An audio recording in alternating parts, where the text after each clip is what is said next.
Good evening, I'm Ian Hanomansing. Tonight, an increased note of caution as COVID case counts stay on the rise.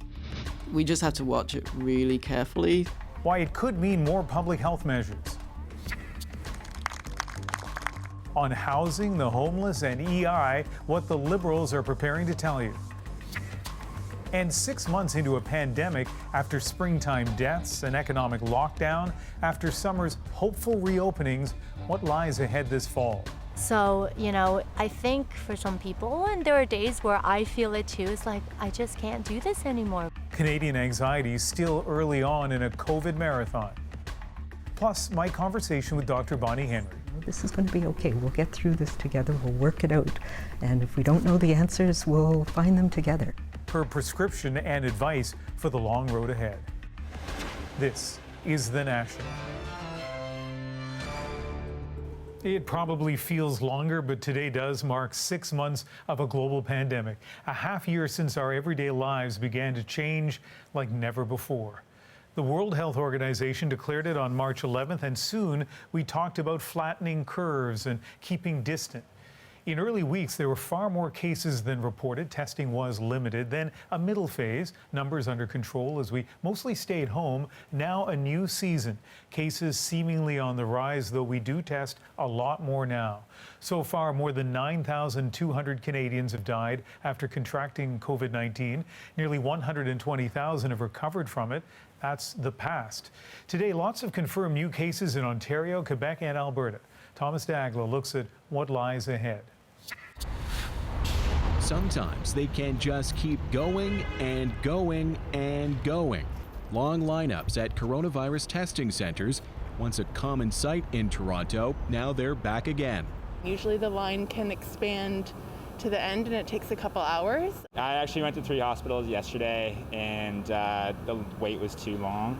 And all that testing is finding an increasing number of infections. More than 200 in one day in Ontario.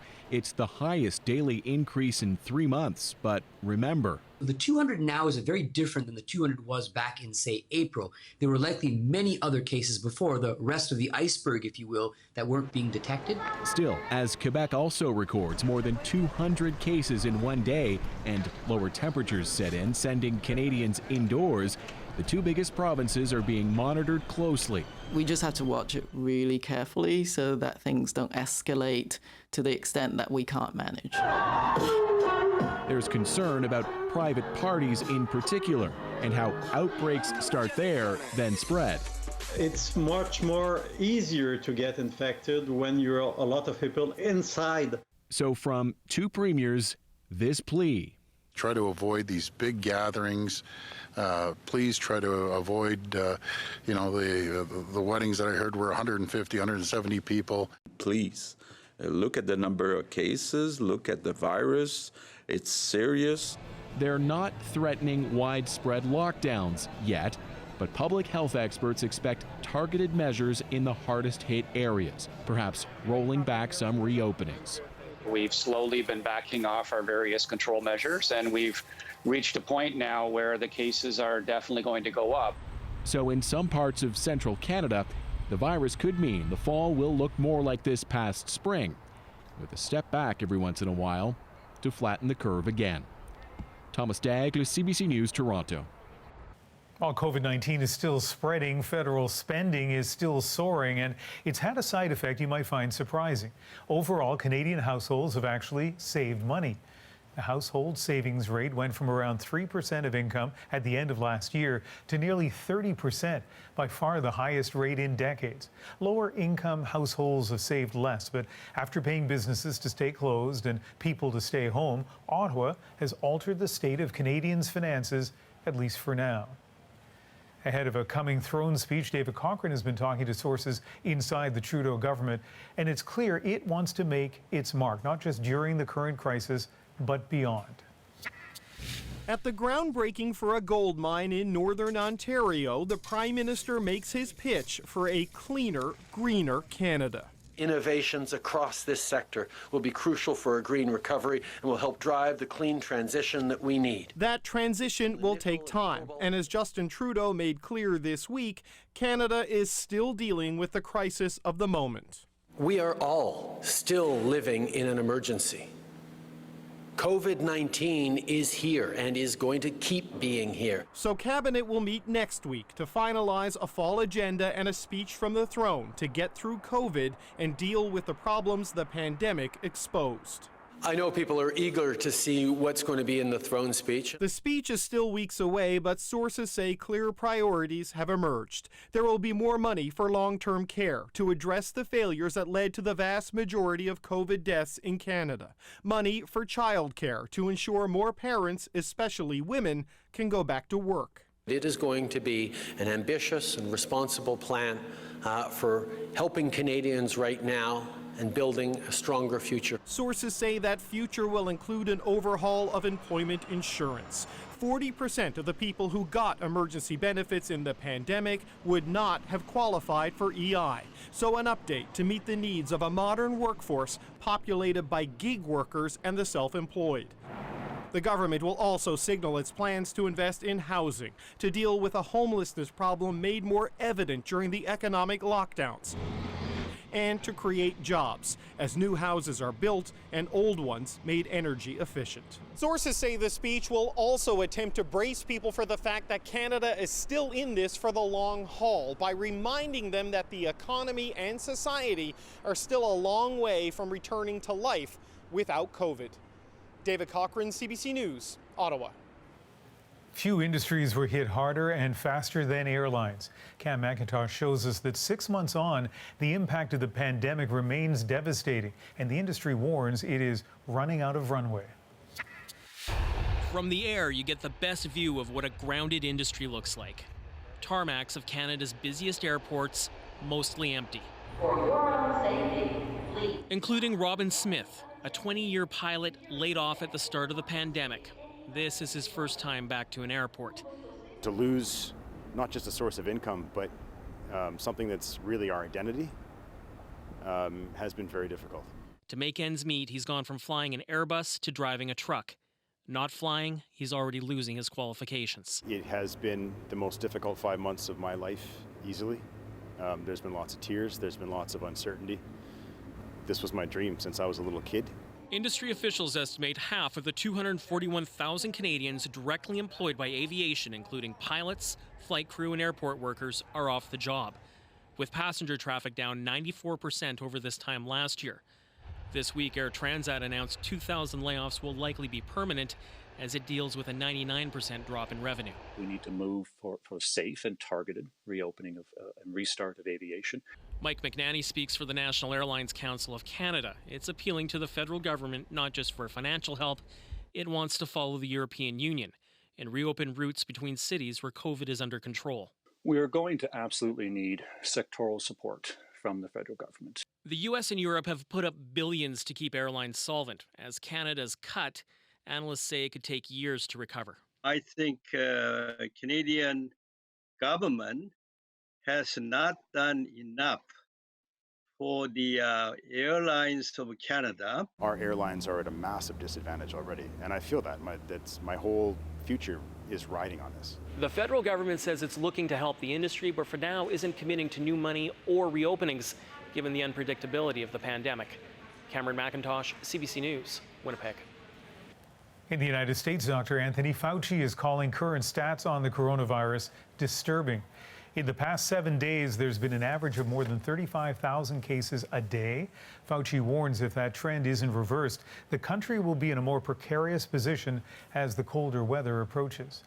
And lessons from the pandemic have seemingly been lost on nearly 90,000 American college and university students. That's how many have tested positive for the coronavirus. And Katie Simpson shows us many are still refusing to learn. What's up, guys? Who lives here? Turns out, students from Miami University live here, and police quickly discover they're not following local physical distancing rules. 20 people inside? Yeah, you might want to start clearing them out, man. The officer asks for IDs. Can I have your ID, partner? and starts running names through his database. I've never seen this before. There's an input on the computer that you tested positive for COVID? Yes. When was this? This was a week ago. Are you supposed to be quarantining? Yeah, that's why I'm at my house. Do you have other people here and you're positive for COVID? The student doesn't seem concerned. He says most everyone at the party has COVID anyway. Okay, situation's more complicated than it seems because everybody here has COVID and you guys have people over. That's breaking quarantine. More than 88,000 COVID cases have been linked to college and university campuses in the U.S., a spike that has administrators concerned. Our case counts are going up way too fast. With no national strategy, individual institutions are coming up with their own COVID mitigation plans. It is a risk being here, and I think that everyone that decided to come to campus acknowledges. Emily Rennie is comfortable with that risk. She says at Northeastern University, the rules are clear. It has rapid testing, limits on in-person class sizes, and she's living in a hotel rather than a crowded dorm. But nearly a dozen of her peers have been kicked out for not following those guidelines. Rules are in place for a reason, and then when people do not comply with them, they put other students at risk. On-campus students who test positive are being told to isolate where they are over fear they could further spread the virus by going home to stay with family. Katie Simpson, CBC News, Washington. Americans came together today to commemorate the 19th anniversary of the September 11th terrorist attacks. Politicians and dignitaries joined families at Ground Zero outside the Pentagon near Washington as well, and in Pennsylvania to remember the almost 3,000 lives lost in the attack. The crowds were smaller this year as organizers tried to adhere to COVID-19 restrictions. Bahrain will fully normalize its diplomatic relations with Israel. Donald Trump announcing today that another Persian Gulf state will establish full diplomatic relations with Israel. The deal will involve an exchange of ambassadors and cooperation in the areas of health, security, and the economy. Last month, a similar deal was announced with the United Arab Emirates. Palestinian leaders have condemned the agreements. Alberta's Justice Minister has told cities that any attempt to defund the police could mean defunding themselves, hinting at reduced provincial funding for cities if they take away money from police budgets. Rafi Boudjikanian explains the outrage and response isn't just coming from activists. This June, Edmontonians were part of the protests that swept over North America after the killing of George Floyd at the hands of police. What I was seeing was, a lynching. Among the demonstrators, Alex Eskandarka. He also took part in City of Edmonton hearings when it looked into how it allocates money for police. We want, police budgets to be audited. Some of us don't feel comfortable calling the police. That conversation occurred as Alberta grappled with its own cases of violent altercations between police and minorities. This video from March shows RCMP officers attacking Chief Alan Adam of Athabasca Chippewan First Nation.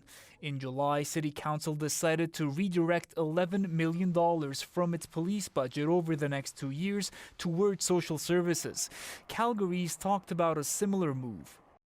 But this week, both cities got a warning letter from Alberta's Justice Minister, Casey Madhu, saying an adequately funded police service is essential, especially for racialized members of our communities, adding any substantial changes may lead us to explore options on policing grants to cities.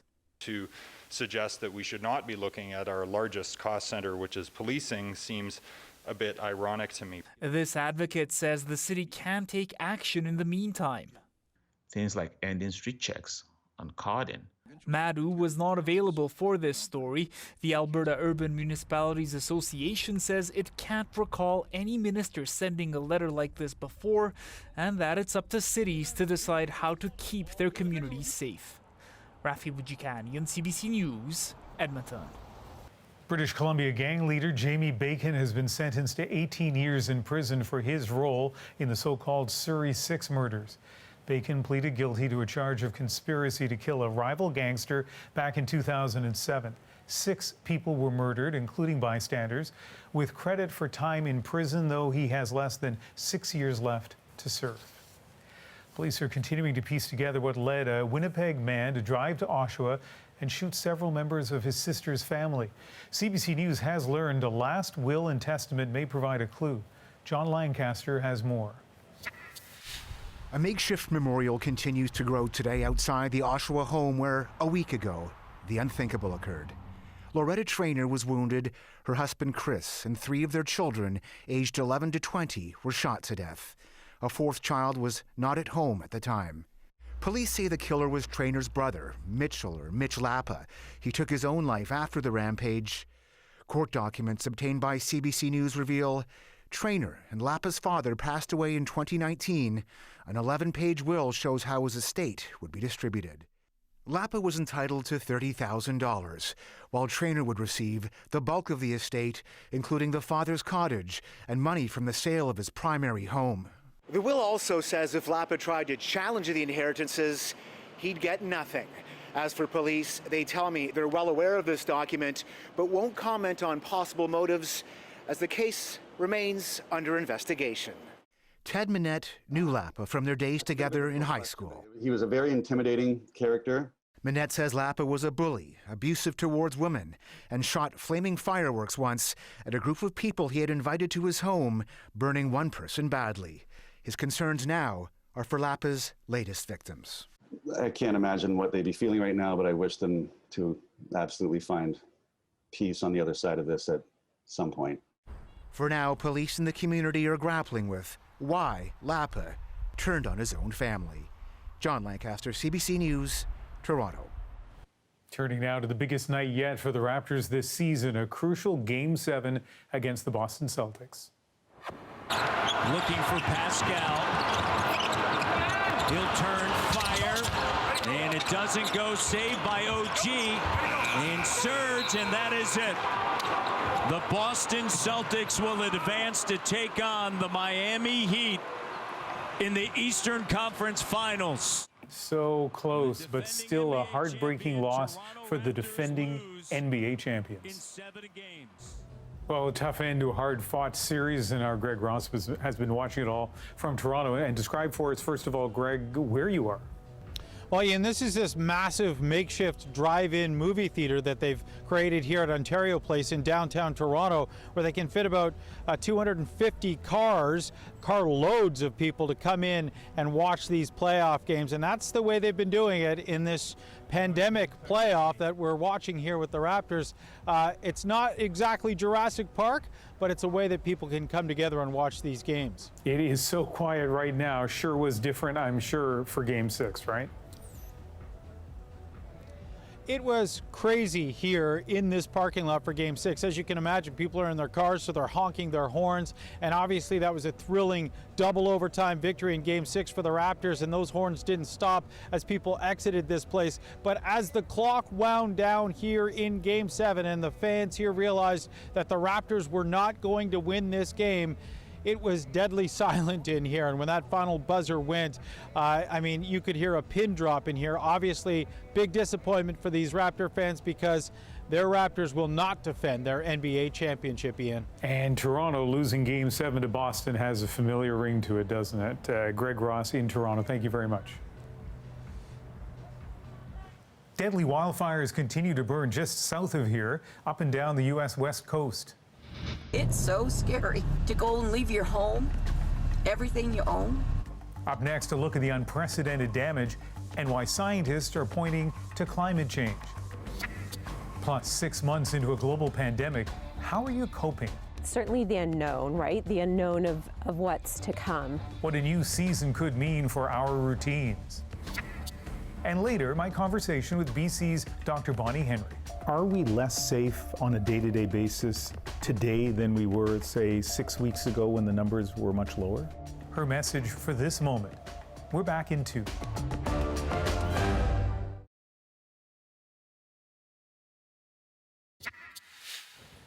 Well, many people in southern BC woke up to a smoky haze today.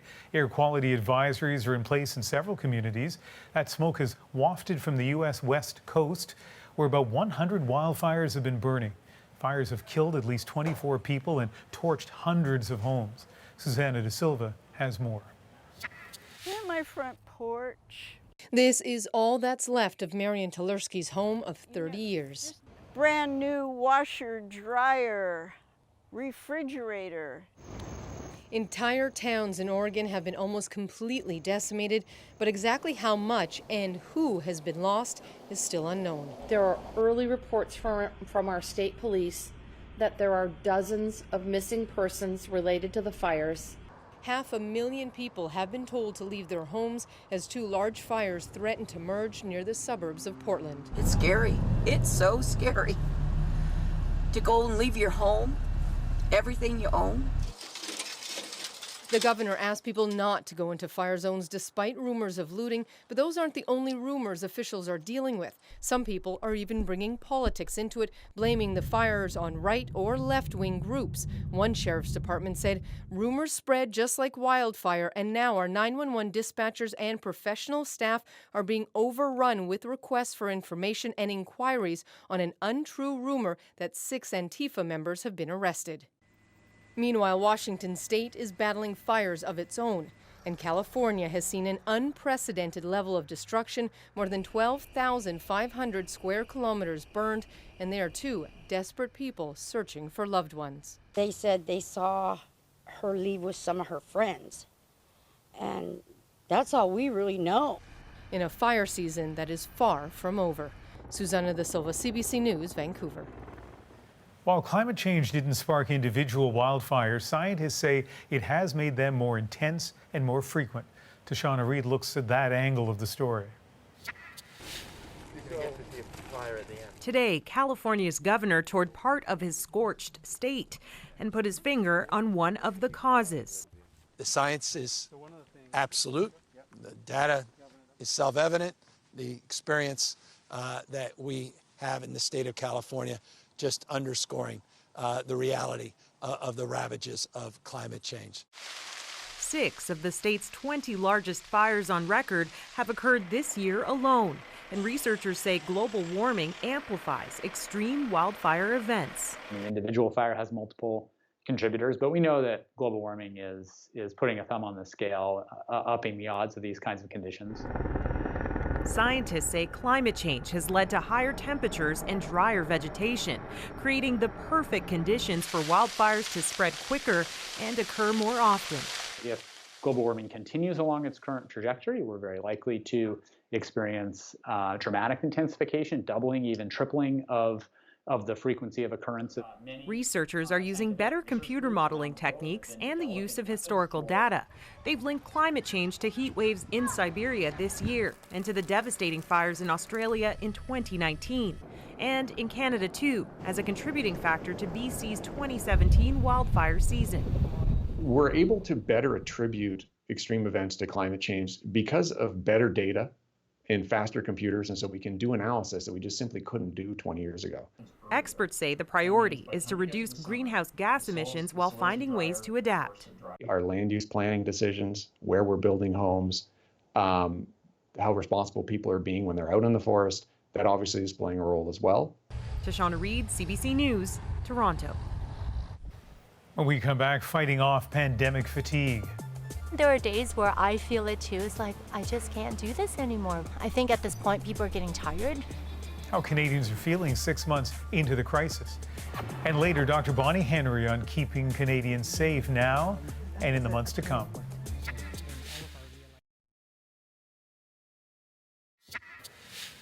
Autumn is quickly approaching, pretty much our 3rd season in a global pandemic, and a time of reflection.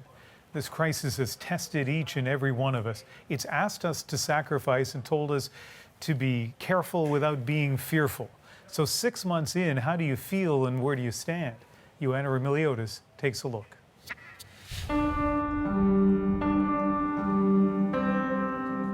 It's almost imperceptible. A quiet, tired shift in a collective mood as summer wanes and winter beckons. So it's not a sprint, it's more like a marathon. A marathon. It's a metaphor for this pandemic.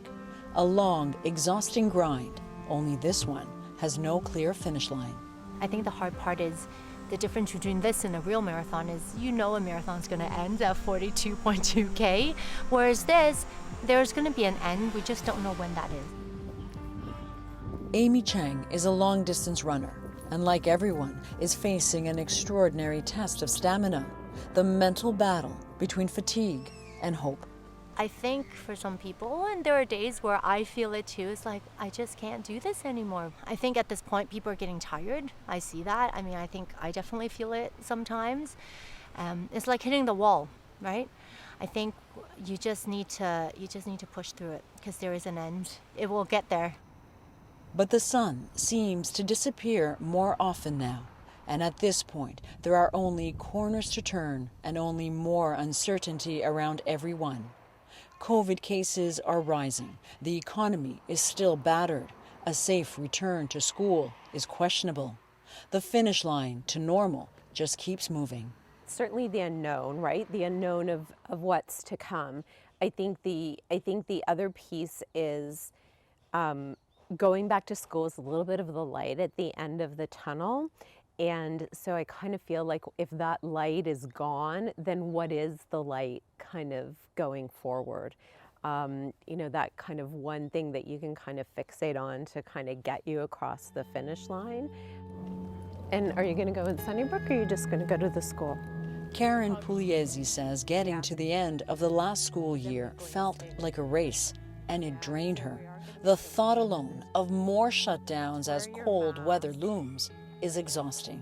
I think is really daunting, especially, October, November months aren't exactly beautiful, sunny, wonderful months in Toronto. They're usually rainy and cloudy and cool, and so it's not going to be, let's go outside for some fresh air. We'll be fighting over, who's going to take the dog for a walk in the rain. The only steadiness is in the present. Karen has taken up yoga. It's one way of finding Zen in a moment that is more chaotic than ever, of giving in rather than giving up.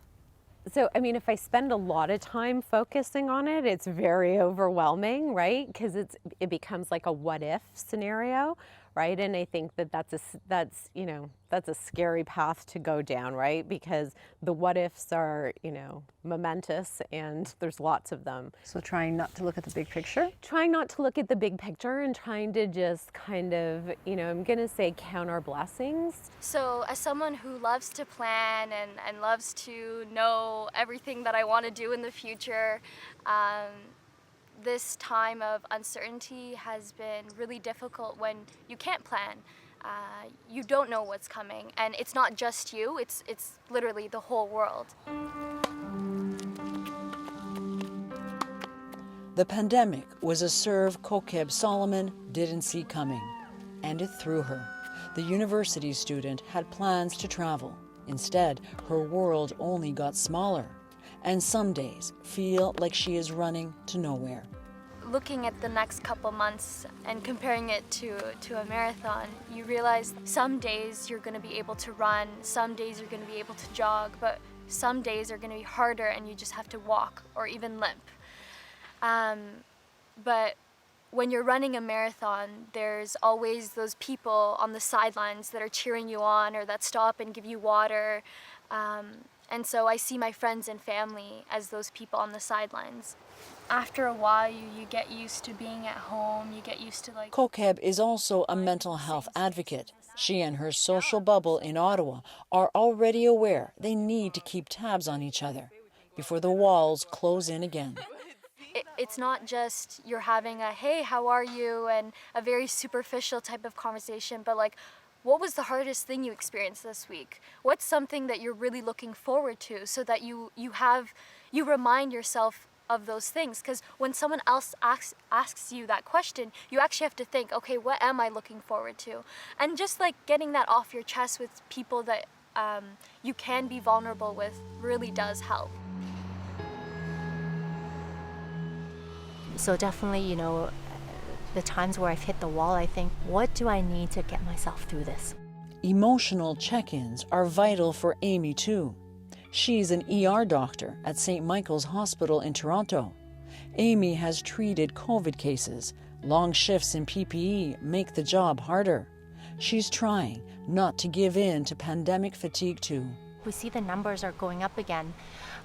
This is the time for us to be careful. Not to say that we shouldn't enjoy the last bits of summer, not to say that we can't go out and, have a drink on the patio with our friends, but I don't think anybody can give an answer as to when this is all going to be done. But, this is not the time to give up. I think this is the time to, slow and steady, continue, race on. It's a matter of looking at the horizon, knowing eventually an end will be in sight. Joanna Brumiliotis, CBC News, Toronto. And after the break, Dr. Bonnie Henry on the challenges ahead and the race for a vaccine. A COVID vaccine, I'm hopeful in the new year, and by next summer, we'll be in a good place. My conversation with the woman in charge of BC's COVID strategy. Next.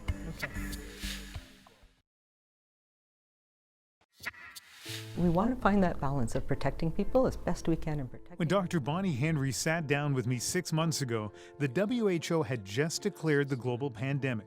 COVID-19 can be characterized as a pandemic. Washington State, south of BC, was ground zero for North American cases. Since then, Dr. Henry's calm guidance, drawing on her years of being on the front lines of public health crises, including SARS and Ebola, have made her briefings a weekday ritual for many British Columbians. As we continue to move forward in our COVID-19 response, it's important that we don't leave anyone behind. And turned her into perhaps an unlikely celebrity. But in the last few weeks, the number of cases of COVID have been rising. These numbers are concerning to us. British Columbians are getting anxious, and the province's back-to-school plans have angered some teachers and families. I sat down with Dr. Henry at the BC Legislature Library this week and began by asking her to compare where we're at right now to 6 months ago. At that point, we did not know what we were looking at. We had seen what happened in China, we'd seen what happened in Italy, in New York City was exploding. So that was a potential for us. Where we are now is somewhere completely different in that we know a lot more about this virus now. We know how it's transmitted. We also know the impacts of the measures that we had put in place in March and how they affected people in our community across the board. So we need to find a different balance now going into the fall. I know people just in my personal life who, when they hear the case counts now, they seem to take it personally, like a punch in the gut, and especially when the numbers are above 100. How do you feel when you announce those numbers? Well, they make me anxious as well. We did such a good job in BC, working together. People really took this to heart, and we all did what we needed to do to get that curve back down. Right now, what we're seeing is a lot more testing. So we have the capacity to do that. And we're also seeing illness and cases, not a lot of illness, but cases in younger people. So we know that it's still circulating. We know that. We knew that was going to happen. We also know that we know how to control this. We do it through case management, we do it through contact tracing, trying to keep a lid on it, trying to keep it away from those we know now are more vulnerable, particularly our elders and seniors. And so when I get anxious, I look at our hospitalizations, I look at our ICU, I look at what's happening. Can we link cases? And we're doing a good job of that. But it is at that point where we need to refocus. We need to refocus because it is also really important for the wellness of our community to get people going back to work, to have children going back to school. And to do that, and to continue to do that safely, we need to make some sacrifices in other parts of our life. Are we less safe on a day-to-day basis today than we were, say, 6 weeks ago when the numbers were much lower? Not at all. I think we are recognizing where this virus is circulating and we're able to keep it controlled. We still have very low rates of transmission in our community, and that's something that is a testament to how we have worked at controlling this in BC. So as long as we keep those rates low, everything else that we need to do for the wellness and health of our community, we can do that too. But let me ask you to clarify that, because I saw some people just this week on Twitter saying, how can she say we have low rates of community transmission when we see case numbers exceeding 100 on many days? Yeah, but if we look at 100 compared to the population that we have, and we know where those people are picking this up, So we can trace them back and we can stop that. And it's how many that each individual case is transmitting to that's important as well. So those are still very much under control here. I have to say, in my many years as a journalist, I've never seen a public official who's received so much support and adulation at times than you have in British Columbia and across the country. But on a couple of issues, and one of them is schools, I've seen people, teachers and some parents who say, Dr. Henry doesn't have my interests at heart. She's not properly protecting my kids. How do you respond to that? Yeah, that's hard for me to hear because absolutely the most important thing that we want to do is to be able to have children back in a learning environment and to do it safely for everybody. And that has been our overriding focus. And we do know that there have been downside impacts of children being at home. Even in families who have access to internet and computers, it has been very, very challenging. And we've heard that from parents across the board. 80% of parents, the 300,000 people who answered our survey, 80% of them said they had challenges and their children were suffering not being in the classroom setting. So that was our focus. And we have layers of protection to do that. It is always anxiety provoking. And you know, at this time of year, going back to school has always been a challenge. Everybody, kids are anxious, parents are anxious, teachers are anxious, and it just is compounded by this pandemic. But we can manage it, and we can do it, and we've been learning from other places around the world that have done it successfully, and we'll do it successfully here too. So schools have become a contentious point in British Columbia. The other contentious point, and this has been almost from the beginning, is masks. And I see so much feedback generally, but specifically directed to you, saying, why is Dr. Bonnie Henry ignoring the scientific evidence on masks? That does make me smile because I've been the supporter of wearing masks at the right time in the right place and the right mask for a long time. And early on, of course, our focus was ensuring that we had medical masks in our healthcare system. And as you will recall, there was a shortage globally of those masks. And there was concern as well, and we didn't know much about wearing masks in the community and what types of masks would work. And I have always said that yes, if people want to wear them, that we should support that we should not be stigmatizing children and others for wearing masks, and that it is an important sign of respect in many cultures, and we know that. As we've progressed, we have learned that there is a place for masks. It's not the first line of defense. It is part of what we can do, particularly for those situations where we can't maintain our safe distances, where we may be encountering people we don't know. So there's many different situations where masks can be of benefit, and we've watched that evidence. We've also seen that the culture, the understanding of how to wear a mask and the availability of masks has increased.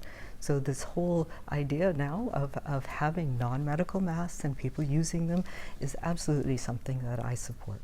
We're not wearing masks now. Would we be safer right now if we had masks on?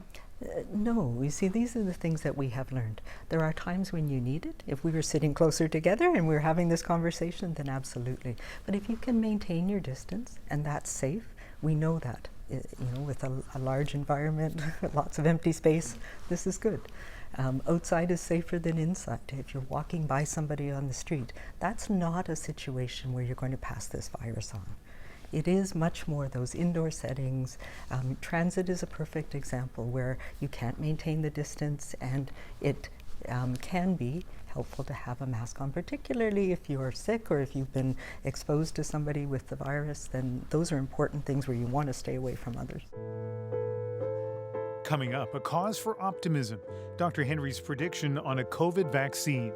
I'm hopeful in the new year, and by next summer, we'll be in a good place.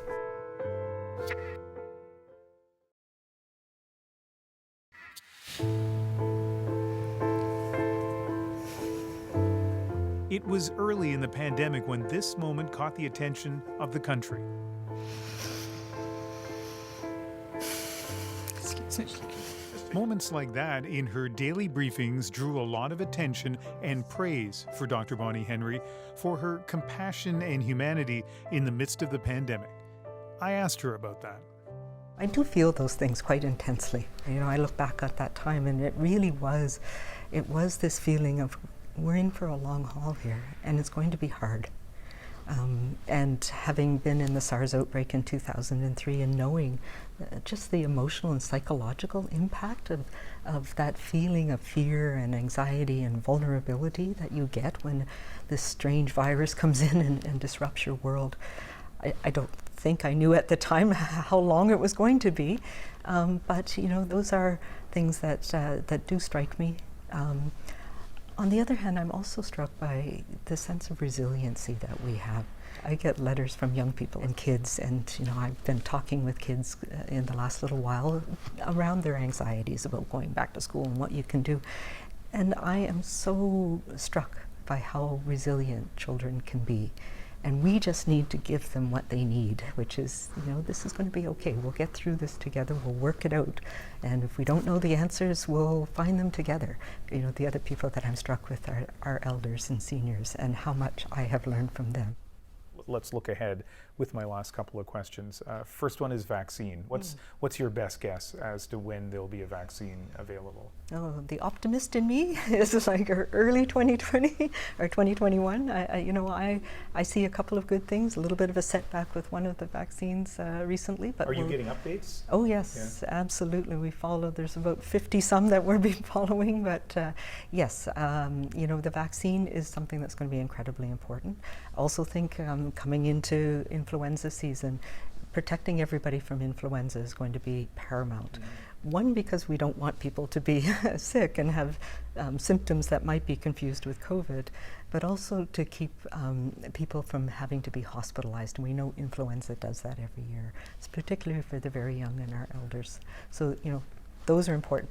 COVID vaccine, I'm hopeful in the new year, and by next summer, we'll be in a good place. So you preface that by saying the optimist in you, which I applaud, but I'd like the realist in you to give me a view as well. Is that still kind of that timing next summer? Yeah, I think by next summer, if the vaccines that have been, there's about 8 right now that are in phase 2-3 trials, and I expect at least one of them will work out.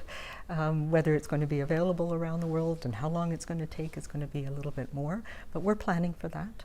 And it'll be, I expect, will be in stages. So there may be different vaccines for different populations. But if we can protect those who are most at risk, if we can protect our elders, people with underlying illness, and our healthcare workers, then we can really get back to a much more normal, if we will. I guess as a final word, what will you say to people watching, not just in this province, but across the country, about what we're facing here with COVID-19? Yeah, you know what? I think we need to continue to be positive, continue to take that deep breath and be kind to each other. But I also think we need to remember that we are resilient. We've got this far. We know so much more than we did even 6 months ago. And we need to be patient. We need to be patient and be ready, and we will get through this. All right, Dr. Henry, it's always a pleasure talking to you. Thanks. Thank you. Up next, a love letter for each day of the pandemic. Dear sweet and patient Joanne, to my wonderful and lovely wife. One husband's message to his wife, delivered next in tonight's moment.